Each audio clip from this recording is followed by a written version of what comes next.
Ainul Mardiyah, sosok bidadari yang diceritakan dalam Al-Quranul Karim. Bidadari ini sangat indah Allah ciptakan untuk hamba-hambanya yang saleh, senantiasa berbuat kebaikan untuk memasuki surganya.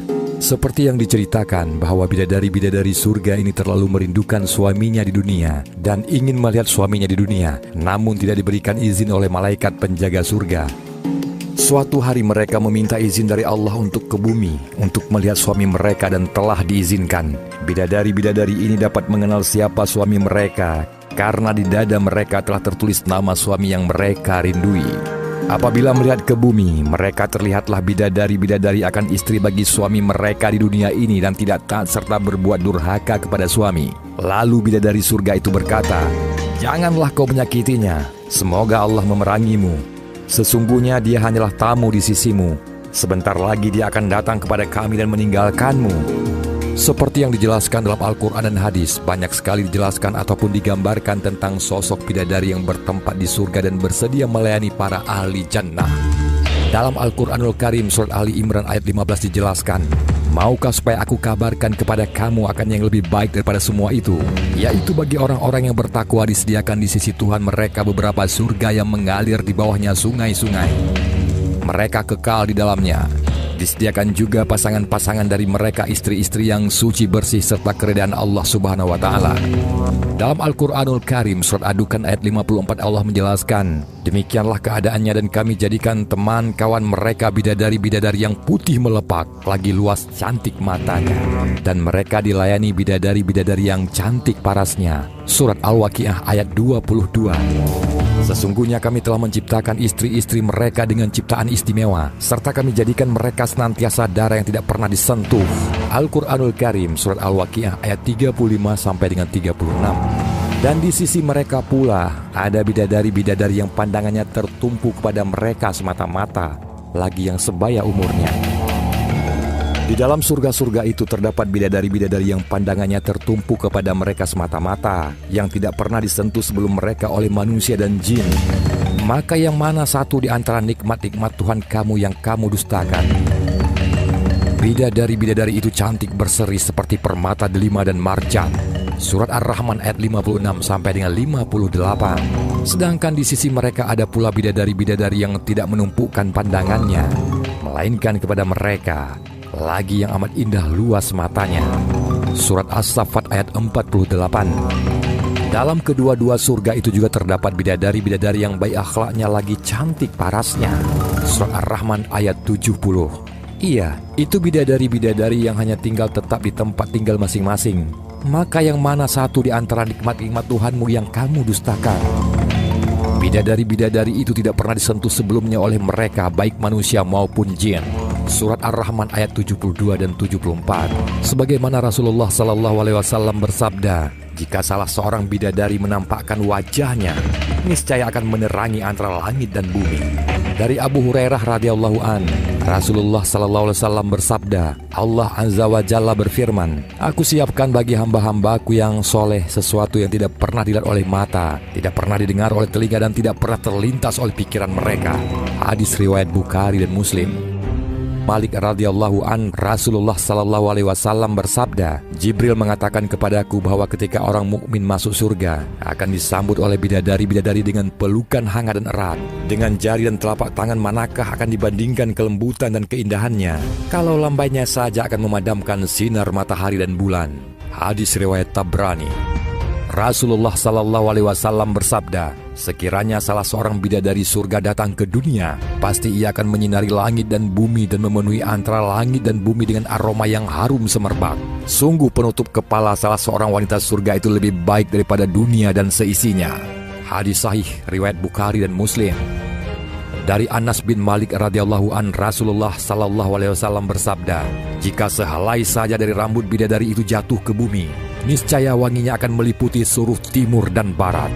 Hadis riwayat At-Tabrani. Ibnul Qayyim memberikan penjelasannya mengenai hal ini. Mengenai rambut bidadari ada dua sifat kontradiktif yang membuat kecantikannya semakin nyata dan memikat. Pekatnya hitam rambut terpadu dengan putihnya wajah dan mata yang bersinar cemerlang. Sungguh kontras sekali, namun disitulah letak kecantikannya. Rasulullah SAW bersabda, Rombongan yang pertama masuk surga adalah dengan wajah bercahaya bak rembulan di malam purnama. Rombongan berikutnya adalah dengan wajah yang bercahaya seperti bintang-bintang berkilau di langit. Masing-masing di antara mereka mempunyai 2 istri, di mana sumsum tulang betisnya kelihatan dari balik dagingnya. Di dalam surga nantinya tidak ada orang yang bujang. Hadis sahih riwayat Bukhari dan Muslim. Rasulullah SAW bersabda, penghuni surga boleh bercermin melihat wajahnya di pipi bidadari yang mulus itu. Dari Anas bin Malik, Rasulullah SAW bersabda, seandainya bidadari meludah pada 7 lautan, niscaya air laut itu akan tawar karena keindahan dan kemanisan mulutnya, karena bidadari itu terbuat dari za'faran.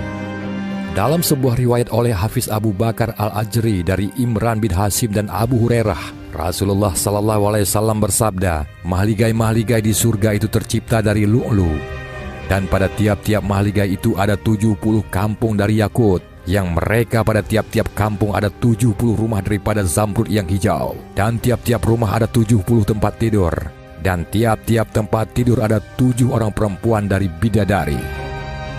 Rasulullah SAW bersabda, sungguh tutup kepala salah seorang wanita surga itu lebih baik daripada dunia dan seisinya.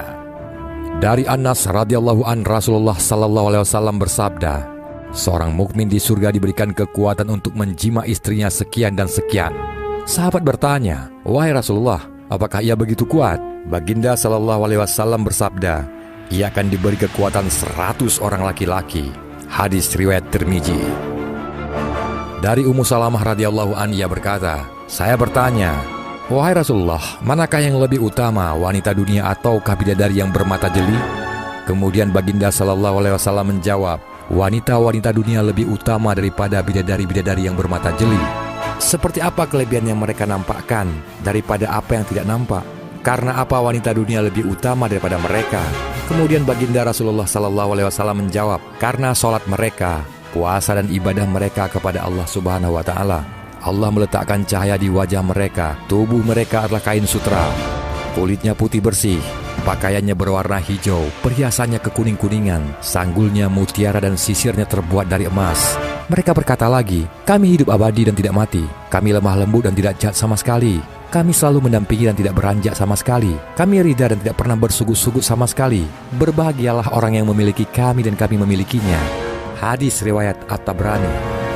Menurut riwayat Ibnu Abbas radhiyallahu an, Rasulullah SAW bersabda, sesungguhnya di dalam surga itu terdapat bidadari-bidadari. Dikatakan kepadanya, namanya Aina. Ia diciptakan dari 4 unsur, yaitu misik, kafur, anbar dan za'faran.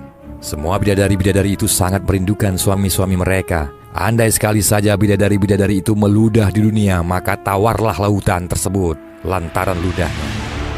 Tertulis pada tengkuknya, barang siapa yang suka akan dirinya seperti aku, maka beramal dengan ketaatan kepada Tuhannya.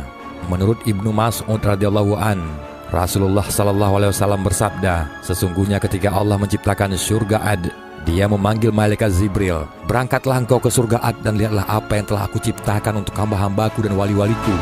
Maka berangkatlah Jibril ke surga Ad dan mengelilingi surga tersebut. Kemudian salah seorang bidadari dari penghuni istana-istana surga yang masih perawan dan matanya bersinar-sinar memuliakannya. Lalu bidadari-bidadari itu tersenyum kepada malaikat Jibril.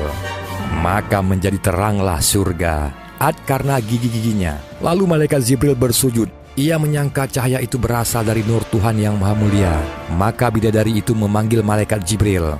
Wahai makhluk yang dipercayai oleh Allah Subhanahu wa Ta'ala, tahukah engkau untuk siapa aku diciptakan? Ucap bidadari jelita itu. Tidak, jawab malaikat Jibril. Sesungguhnya aku ini diciptakan oleh Allah Subhanahu wa Ta'ala untuk orang yang memilih ridha Allah Subhanahu wa Ta'ala daripada menurut hawa nafsunya mereka. Ungkap bidadari itu. Di dalam kitab Daqaiqul Akbar fi Zikril Jannati wan Nar, karya Imam Abdirrahim bin Ahmad Al-Qadi disebutkan, Rasulullah SAW bersabda, Allah Subhanahu wa Ta'ala menciptakan wajah bidadari daripada 4 warna, yaitu putih, hijau, kuning, dan merah. Allah menciptakan tubuhnya dari minyak za'faran, misik, ambar, dan kafur. Rambutnya dari sutra yang halus, mulai dari jari-jari kakinya sampai ke lututnya dari za'faran dan wewangian, dari lutut sampai payudara dari misik, dari payudara sampai lehernya dari ambar, dan dari leher sampai kepalanya terbuat dari kafur.